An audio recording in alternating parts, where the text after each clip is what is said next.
Hi all, and today, we will talk about Capybara. What do we know about her?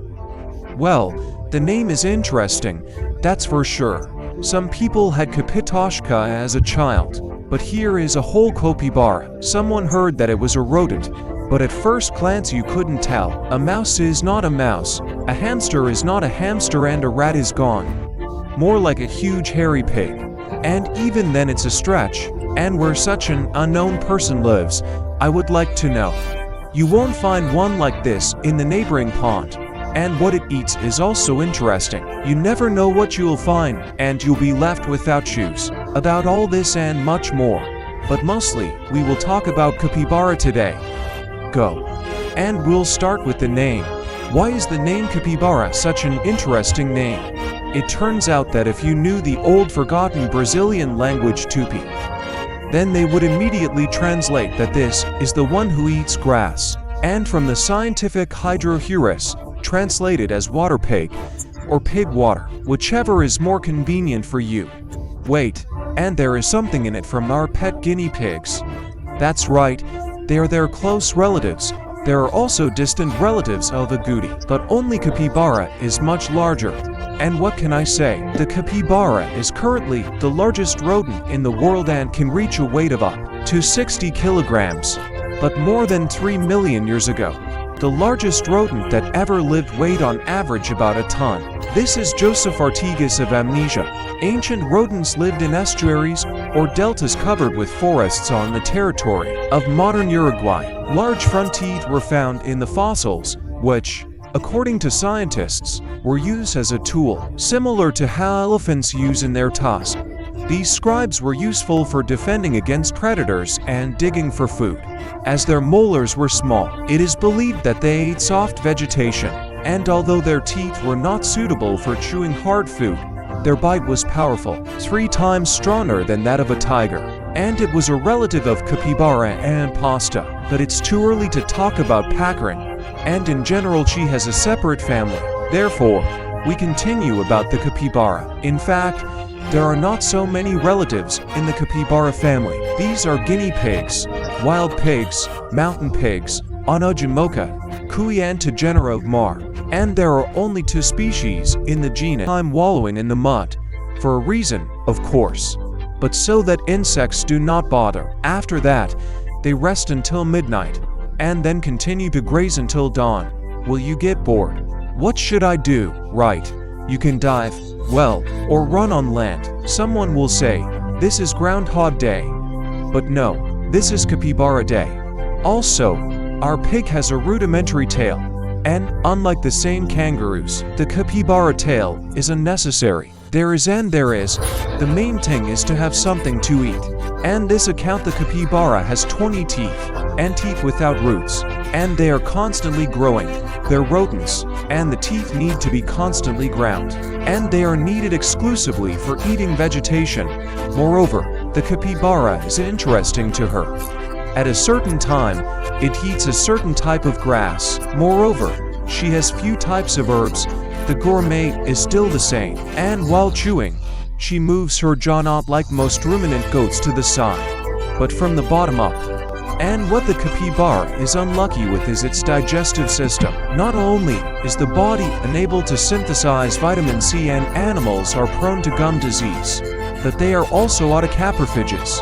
This means that they eat their own poop as a source of bacterial intestinal flora to help digest the cellulose in the grass and extract maximum protein and vitamins from food. And it turns out to be such a cycle of grass in nature. Vegetarian giant rodents are megasocial and live in family groups of 10 to 20 individuals, and only 10% of the capybaras are predominantly male. They live alone, and if the time is dry, sometimes up to 100 heads unite. Each family is headed by a male leader.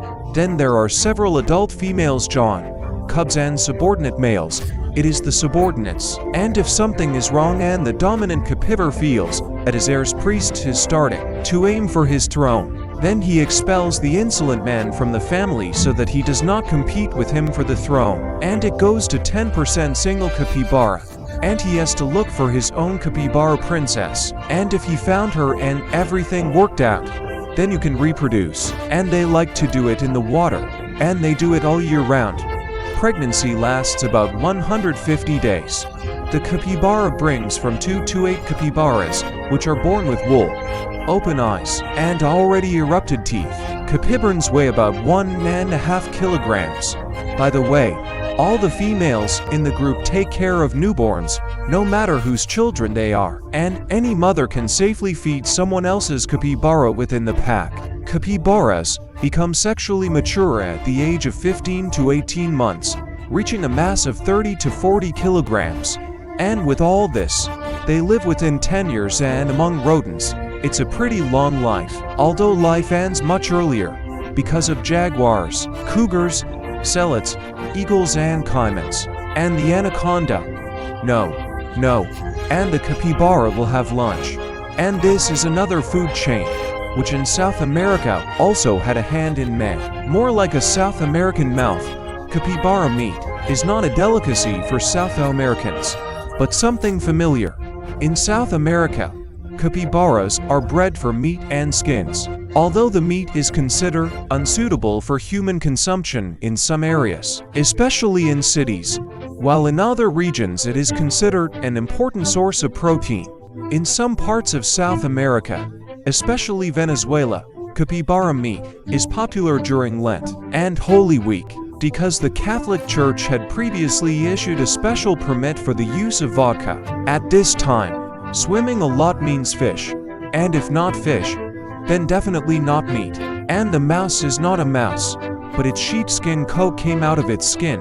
Where did you go out? Towards Venezuela. That's how they live. Although urban Venezuelans say that only rural residents eat vodka, and the villagers most likely do not take offense at them and are waiting to visit on the occasion of the next holidays. And no matter how many they are eaten, capybaras reproduce perfectly, and he holds no grudges against either wild enemies or humans, since the number remains at a height. The water pig is a very cute and funny animal. They are calm, friendly, willing to make contact with a person and love affection. In addition, they are clean and get along well with other animals, including at home. And that's why many people keep a capybara with cats and dogs. And in Uruguay, for example, the capybara is depicted on a coin with a face value of 2 pesos, a trifle, but a pleasant one. Not many rodents are depicted on coins. And back in August 2021, the Argentine and international media reported that water pigs were causing serious problems to residents of the Nord Delta, a wealthy gated community north of Buenos Aires, built on a wetland area. This inspired Argentinian and international fighters for justice to jokingly adopt a capybara as a symbol of class struggle.